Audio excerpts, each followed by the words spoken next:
Hello, everyone, and welcome to Diverse Thinking, Different Learning, a Child Nexus podcast. I'm your host, Dr. Karen Wilson. I'm excited that you're here with me today and excited because it is May, which means that we are approaching the end of the school year. And today we're going to delve into practical advice for parents to help their kids finish the year strong. We're also going to discuss considerations for using summer break effectively to catch up or enhance learning. My guest today is Hunja Koimburi from Hayuten Education. Hunja brings a wealth of knowledge and experience in educational therapy, specifically tailored to meet the needs of students with learning differences. At Hayuten Education, Hunja works closely with families and educators to develop personalized strategies that enhance learning outcomes. Join me in welcoming Hunja to the podcast. Millions of kids struggle with learning, processing, and social emotional difficulties. These challenges interfere with their ability to reach their full potential. Dr. Karen Wilson is here to help. Her extensive background in pediatric neuropsychology and higher education have prepared her for this unique mission. Listen as she delivers content to inform, educate, and empower parents and educators. This will enable you to identify challenges that kids face and get them on the road to achieving their full potential. This is Diverse Thinking, Different Learning by Child Nexus. Hunja, thank you so much for joining me today. Thank you so much for having me. It's so great running into you. It's like we did the summit together for college transition, and then we met at the luncheon a couple of weeks ago, and now you're doing this, and I'm so excited to be able to work with you again. Yes, it really is. It's really a pleasure and an honor. I was very excited that you asked me. Like you said, it's so many fun chance meetings with the summit and the luncheon, and then here, like all in the space of like maybe a month. Yes, absolutely. Absolutely. And, you spoke at the summit about students who were transitioning to college. We had focused on students with learning and thinking differences. And then I was thinking it would be great to have you come back and talk about, this end of the school year. We're right in the throes of the end of the academic year. Things are wrapping up. Students are thinking about what are they going to do for summer. And as we approach the end of the school year, talking about some key strategies for parents that they can use with their children and teens, especially those with learning differences. So I'm excited about having that conversation. But, you work with students who think and learn differently. I would love for you to begin by talking about, what drew you to specialize with students with learning differences, and then we can jump into the conversation. Yeah, no, that's a really good question. And I've been thinking about that because a number of people ask me how I got into this particular role, and I always have to think back. I think in some ways it was a part of a passion, but some of it was almost by accident. I've always enjoyed teaching, always loved it. So all through college, I was a peer tutor, absolutely loved it. And something that I think I found, I also enjoy public speaking quite a bit. And I think I've realized it's more so because not so much that I enjoy the speaking piece, but I enjoy being able to take a concept and help someone understand a little bit more about it. But I did that through college. I studied economics and economics and law, and I thought that was where I'd sort of go into in terms of my career, profession, to be in those specific fields. But I sort of fell into it by accident. So when I got to Los Angeles with my family, as I was looking for different jobs, nothing was coming up in my particular fields of study. So I worked at a Starbucks, I worked at a container store, which I loved. And then I started working at Linda Mood Bell, which is an organization which focuses a lot on students with learning differences. And so that piqued my interest. And now I've been at Hayton for about 3 years.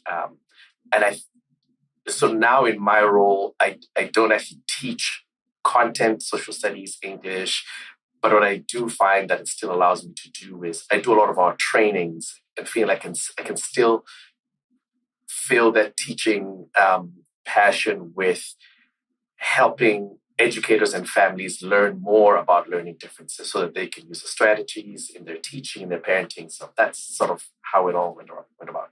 Absolutely. I love that story. And I love how you even though you're not teaching and that's not your role, you continue to do that, as you're helping strategies, because you're teaching strategies, right? You're teaching strategies that are helpful. And, we talked about the fact that this is the end of the school year. We're recording this at the end of the school year. Things are wrapping up.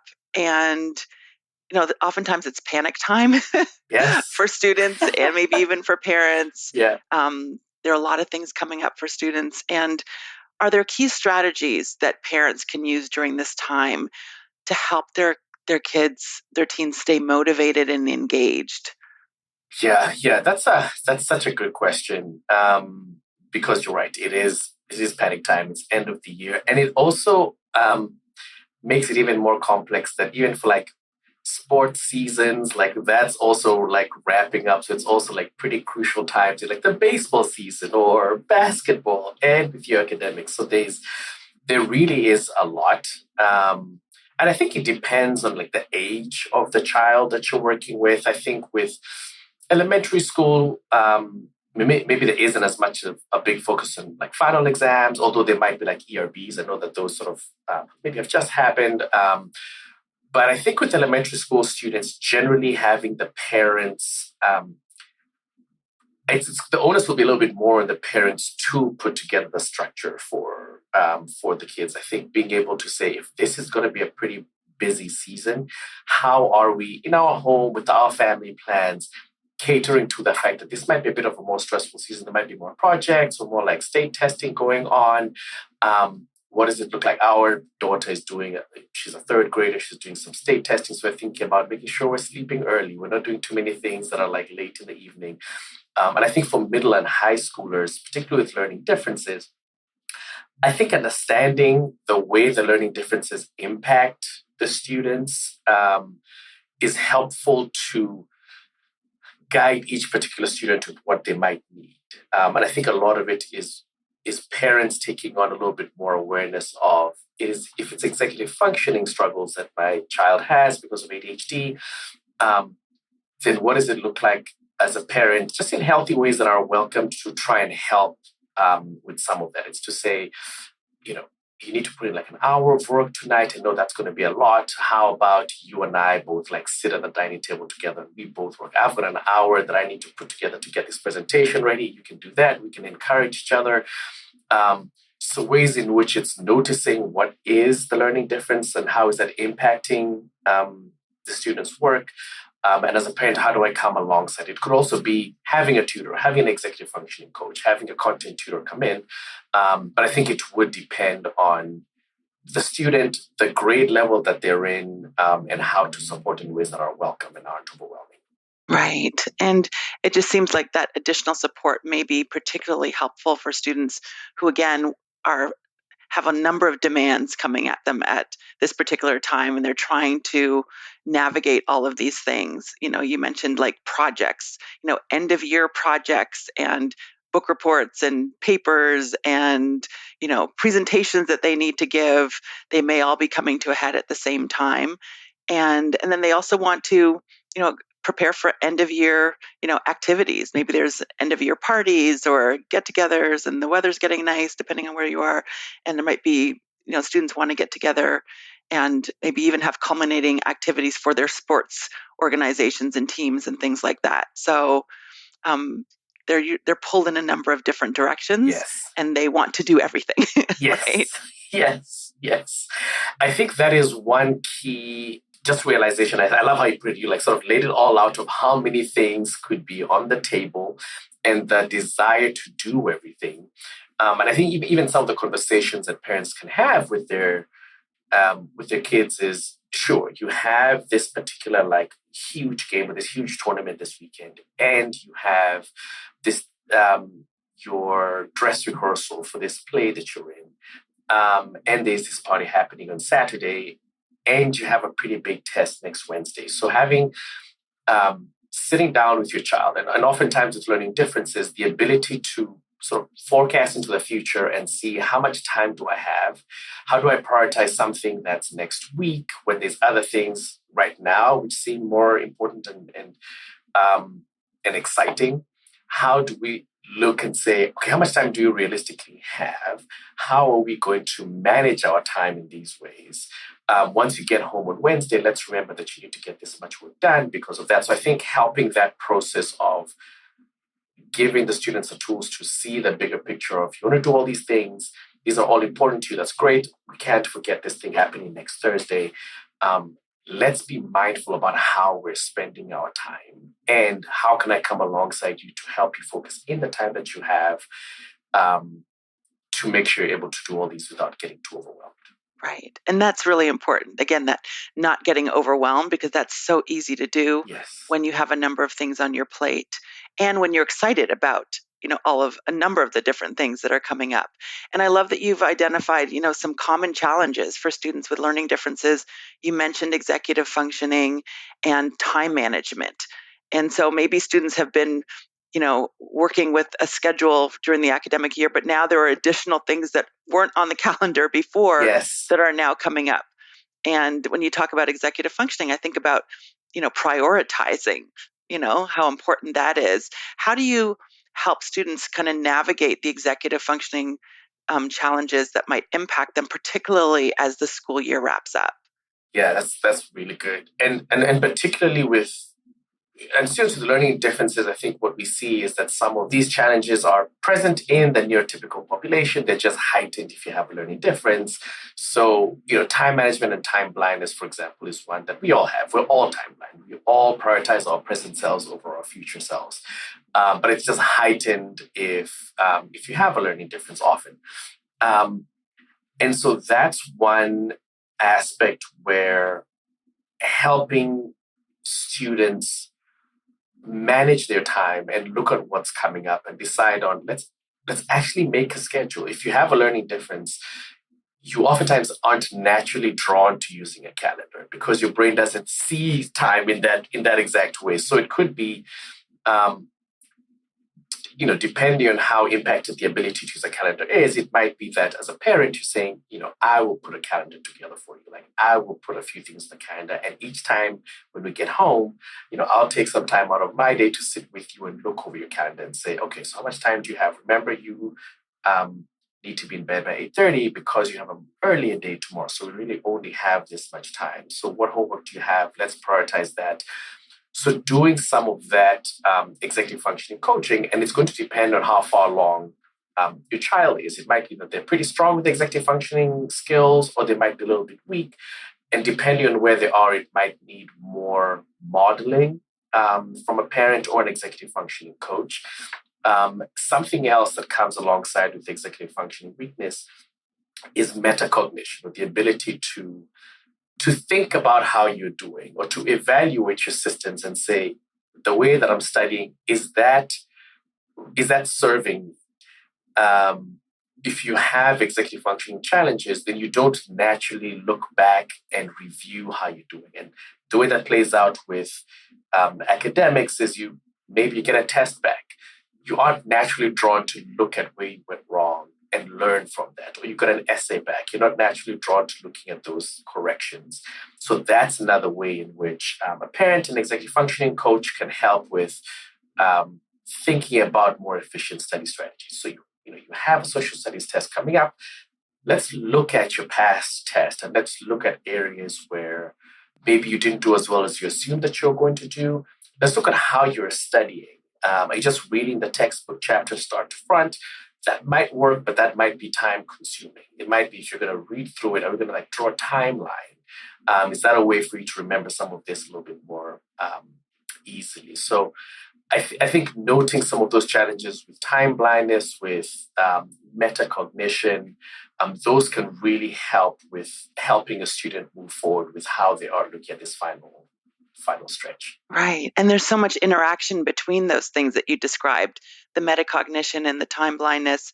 And I think about students who underestimate, when you talk about the time blindness, underestimate how much time they're going to need. That's good. And so that's where an executive functioning coach can be helpful, because they can look at this calendar and say, you have the social studies test. I see that you've allotted an hour for this. But remember, when you took the midterm exam, that you didn't do as well as you expected, and we may want to dedicate some more time this time around. And let's look at where else in your calendar we can carve out some time to do this. And then not only the time, but it sounds like needing a strategy for how are we going to use this time so it will be beneficial for you, right? Yeah, that's so well put. And I think, yeah, the idea there is like a wonderful but sometimes misguided optimism of, yes, I have this test on Wednesday, but I have 4 hours on Monday and I'm going to study for all 4 hours and I'm going to get everything done. And then I don't need any time on Tuesday, so I can go for this party on Tuesday.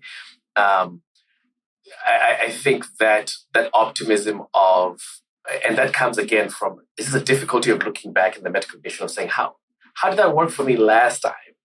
And how is that coming to place? And I love how you talked about the idea of prioritizing our time, and being strategy focused, because that's another area that is oftentimes challenging if you have a learning difference, is to operate from a foundation of a plan and saying, okay, I have this time, I already know how I'm going to spend this time, versus oftentimes, particularly for ADHD, how the ADHD brain works, it's very much what's happening right now. Like I'm very focused on the now. It's very hard for me to think about the future. So it's more impulsive versus more strategy and goal driven. And any way that we can sort of move our students to be a little bit more strategy driven with a big project like final exams, I think that's generally going to serve them well. Absolutely. And I think that's just kind of the brilliance of the work that you do, with working with students who have these executive functioning challenges or other learning differences, is that you help them with the strategy, right? You talk about being strategy focused and help with planning, because they can put that hour or those 4 hours on the calendar.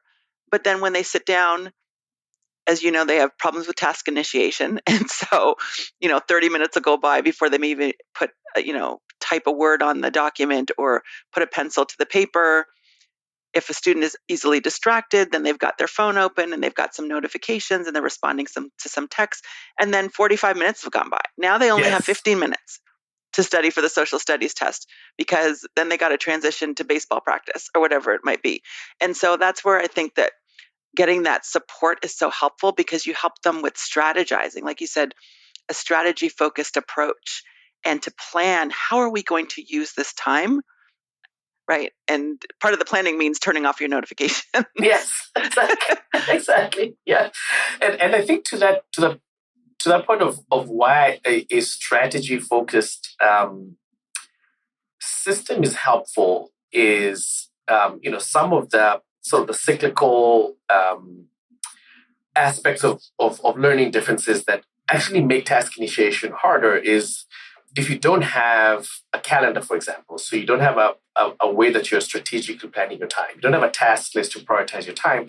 Then what you are doing is you're trying to hold everything in your working memory, which is really meant for like short-term information processing. But now you are overloading your working memory with, I don't need to write down when this test is. I'm just going to remember it. Or I'm not going to try and prioritize my work in advance. I'm going to do it on the fly when I do have some extra time.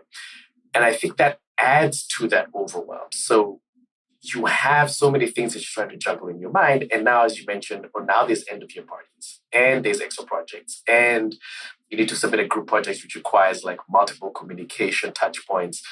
And one of the key features of learning differences, one of the key characteristics, I'd say, is there's a difficulty with regulation. So regulating your emotions or managing your emotions. And if you feel overwhelmed, you get anxious, if you're able to regulate your emotions in a healthy way, then that anxiety can somehow lead to you actually executing on a task. But if you're unable to regulate those emotions, then the anxiety leads to more overwhelm, which then leads to procrastination. So you have this mounting work, and instead of being sort of pushed to start working to it because of all these things that are due, you tend to see procrastination more, or putting things off more. And I think that's where there's so many parts of it, which one, yes, we can support the executive functioning, we can support with this. But I think from a parent side, acknowledging that this is going to be really difficult, and considering how you are presenting the pressure of like, this is the final exam, you have a B, we need to get that to an A, so you really need to put in extra work. Like that's something else that's now overloading the working memory of saying, now there's a parental pressure that I really need to ace this exam. So I think even compassion and understanding and even saying, I know this is probably going to be difficult. This is an overwhelming time. Sharing some examples of, as a parent, I say this to my daughter quite a few times that she's feeling anxious. I'm like, well, I have to go to a podcast and many people might listen to a podcast. I'm a little bit anxious about it. So I need to think about how I'm preparing for it and, taking some time to look over some questions and think about my responses. So sort of coming alongside, not just with strategies and support, but also with the idea of like, I know this is hard. It's not going to be the end of the world if your B doesn't change into an A. Like, give it our best shot. I think there's a way in which that relieves some of that pressure and allows students to be more open and welcome to support. Right. And I think that's a really good point for parents to kind of keep in mind, is that they can alleviate some of the pressure of this time in a number of different ways. One is, getting external support for executive functioning or other support that might need with reading, et cetera. And I love what you said about validation and then also compassion. So validating, yes, this is a difficult time. This is challenging. There's a lot going on for you. And then having compassion. And maybe one of the compassionate things parents can do is kind of step back from some of the chores just for a couple weeks and say, I know you have an exam. Don't worry about the dishes. I'll take care of it. And that can alleviate some of the not that they're not never going to do dishes, but maybe for this period of time, you step back from some of the chores that they would normally have to do. That's a really, really good point. And there is just an understanding that, this is a busy time. And what can I do to support you in this? I think that's such a good point. Yeah. Right. And even when you think about the compassionate aspect of it, it sounds like it's a really good time to also just celebrate how far they've come. This is the end of the academic year. It's, there's a lot going on, but look how far you've come, particularly for kids and students who have these learning differences. At the beginning of the year, reading was really tough for you, but you finished this entire, chapter book that you thought was going to be so daunting, or, science was a real challenge for you. And, you've developed these really great strategies for studying for this particular subject. And so it sounds like it's a really good time to celebrate those wins. Yeah, and that's so well put, because that's the situation that we're seeing with some of our students, where there's almost like a downward spiral, like this is really hard and I haven't done any of my homework and like I've got these grades. And so for this one particular student, when our executive functioning coach has, looked at their work, it's like, actually your grades are better than you think that they are. You've actually done more homework than you assume. But it is very easy to go into a downward spiral of, this is making me very anxious and I haven't done this and I don't think my teacher's happy with me because of my grades and my parents did this. So, what you're reflecting back of, look at how far you've come, is a really positive metacognitive tool as well, to say, you had finals last year and you felt really, really, really stressed and you did a really good job. You put in your best effort and look at what happened. Same thing now, like helping them get out of the doom and gloom phase of this like final season and say, first of all, you've already done such a great job and don't forget that part of your year. So that's really helpful. Right. And then, they have something to look forward to. Summer's right around the corner, right? And their accomplishment is they've completed this academic year, and summer is, like I said, right around the corner. And, as I think about summer, it's really interesting time because, we see summer break as a time for relaxation, to spend time with friends, to go on vacations, to take a break from school. But for some, it may present as an opportunity for learning and development that is needed. How do parents decide whether to use summer? Now, I never say use the whole summer because I don't think that's helpful, but to use some of that time for academic catch up. Like, what things should they consider when they're trying to decide, is this a good time to do some intense, phonological processing work on reading? Is this a good time to do an executive functioning group? What things should they be thinking about? I think having a lead up that's as long as possible for the summer will be helpful. And part of building the self awareness with our students. So, for example, working with your student, realizing, yeah, I know this reading task or this book report that you have to do is pretty tough because of how much you have to read. And it's really hard for you to read through this. So, number one, yes, let's get you some help in the school year, or let me help you with this. And let's think about how to do this book report. But the more that we're able to help our students see that some of the struggles I might be having with whether it's phonological processing, whether it's reading comprehension, whether it's math, is impacting and causing me some overwhelm with the tasks that I need to complete. I think that allows it to be more of a collaborative. How about we use the summer? Some of the summer, like you said, not all of the summer, some of the summer to work on some of these tasks so that it doesn't feel as heavy next year. So, for example, if it is reading comprehension, and there are many different ways it can happen. So, either you might be as a parent doing that with your child, and it might be that we have the reading list for next year. So, how about we read through this book even before the year is? Let's watch the movie about this particular book if it's something that's literature based. Or if it's more of an intensive reading support, how about we see if we can get your tutor? We can work for some few weeks in the summer, maybe right before school starts, so that you can feel like it's a ramp up and you can feel a little bit more confident when you go in. I think those considerations of tying in a particular academic struggle student might be having to some of the overwhelm that they're feeling, especially around final season, and say, what do you think about using your summer and the time that you have available? Of course, still doing fun things, still enjoying time with family, really having a rest, but also making sure that we're using that time in a way that reduces some of the overwhelm that they might be feeling in the next school year. Right. And then particularly when you're observing the overwhelm as the academic year wraps up, right? Like, Yes. what can we do to make sure things go a little more smoothly next year? And you mentioned, maybe you have the reading list for the next academic year. And if you have a child who struggles with reading, your comment about pre-reading that book or watching the movie can be so helpful and help that child feel more confident when they begin that academic year, because they can participate in the discussion about the book and they're familiar with it.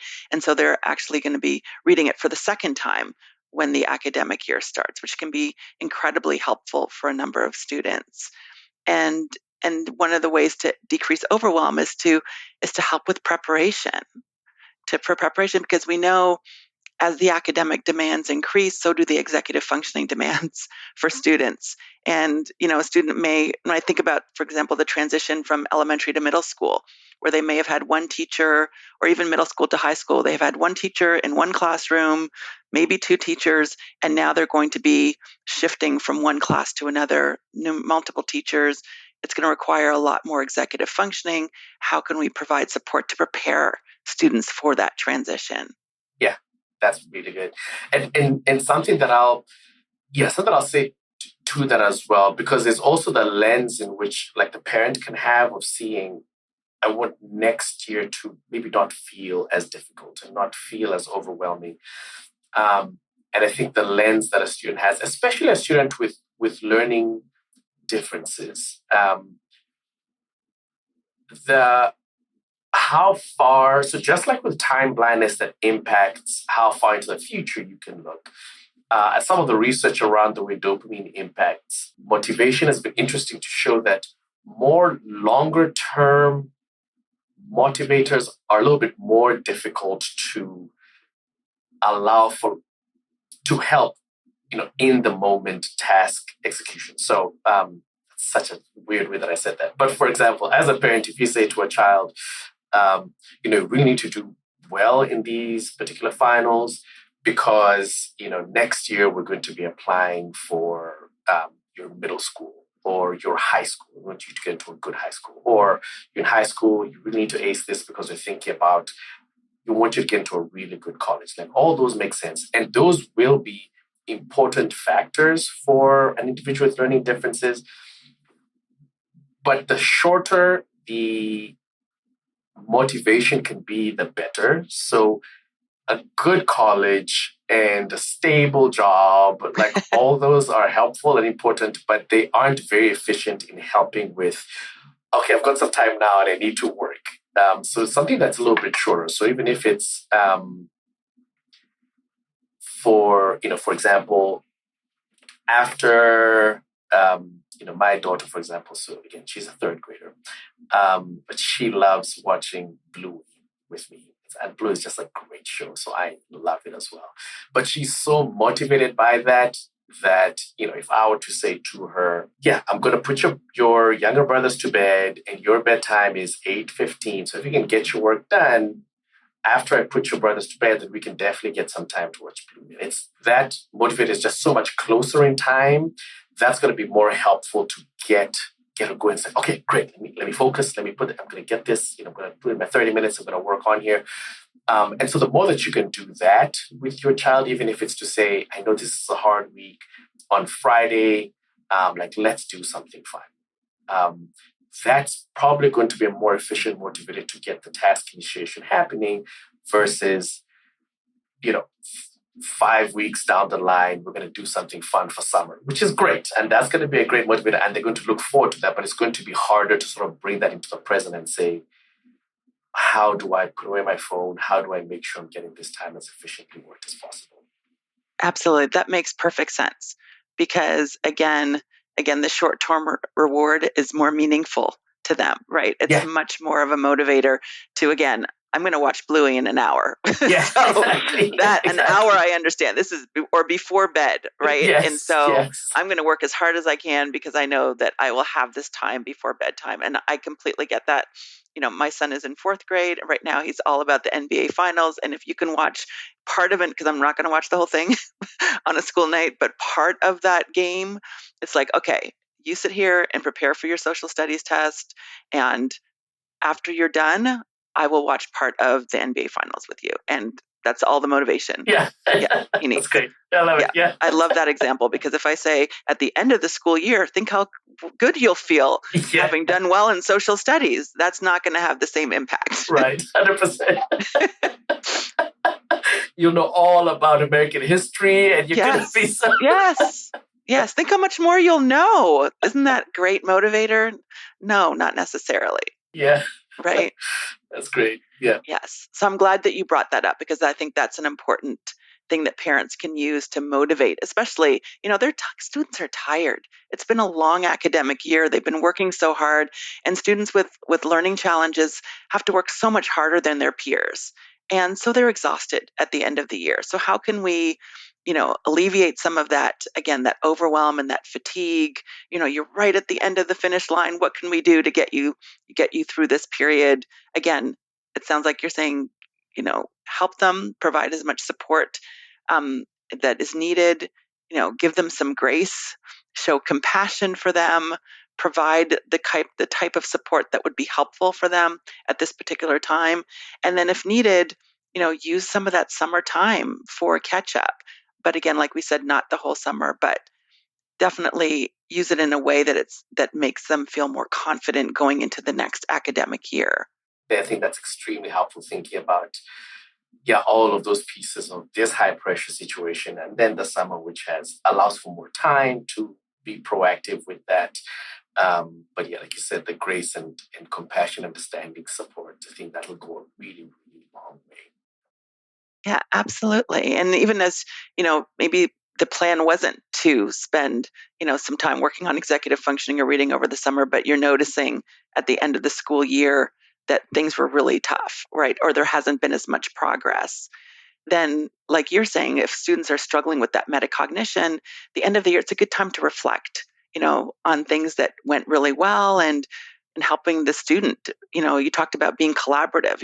What went well and what are areas where you still need to work on, and then deciding on how to use some time during the summer or just before the next year starts, or having a plan in place for the next academic year where maybe it's a good time to make sure that you have some executive functioning support for the next academic year. Let's get that in place now so that you'll have that support, because we know, again, that things are going to be changing in middle school and high school, and these skills are going to be incredibly important. We want to make sure that you start the academic year strong.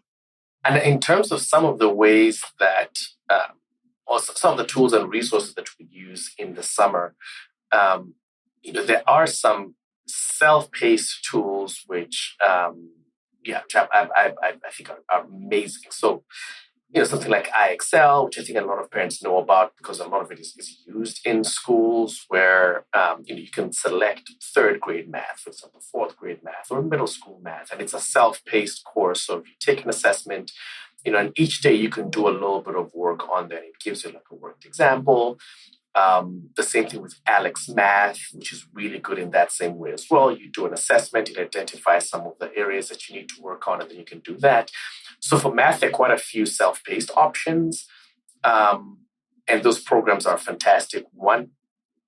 I think one thing to consider with using a self-paced resource is how much accountability or structure your student might need. And if they have a learning difference, it might be challenging to say, you need to make sure you find some time in your day to get 15 minutes of this IXL work every day.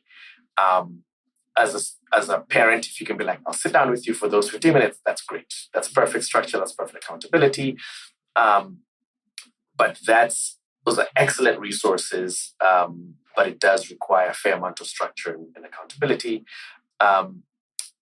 I think if you were to consider maybe having a tutor or having an educator, an ed therapist work with your child, it might be in situations where it might need to be more intensive. So if it's foundational remedial reading support that's needed, a few times a week, then that would be helpful to have someone in place and say, let's have a tutor either come to the house or we'll go somewhere and work on these skills a couple of times each week.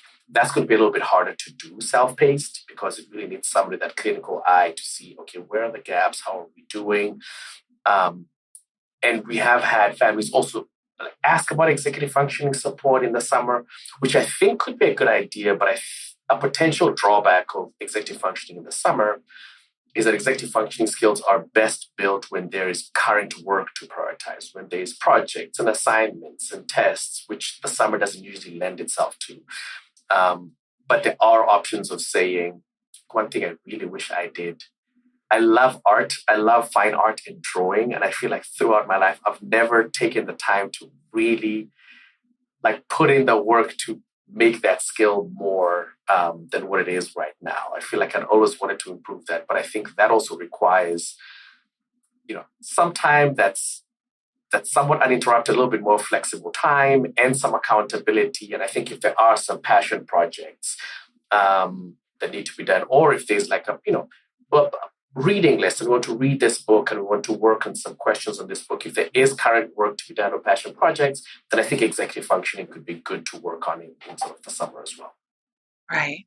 And I really like the passion project idea because, again, if students have been, during the academic year focusing so much on their academics and they were in need of additional support and they've spent all their afternoons in speech therapy or OT or, educational therapy, it's a great time to kind of lean into their talents and spend some time developing those. You mentioned, maybe you're in a play or maybe you're going to play in a summer league for a sport that you're interested in. It's a great time to do those things. Yeah.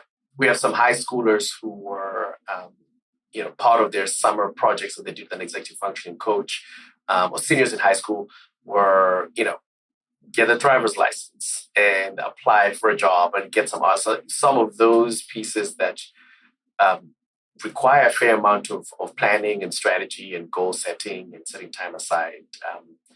Those also could be helpful things as well to think about. Would I need some support and accountability to get this done in the summer? Because if I do it myself, I might not actually get it done.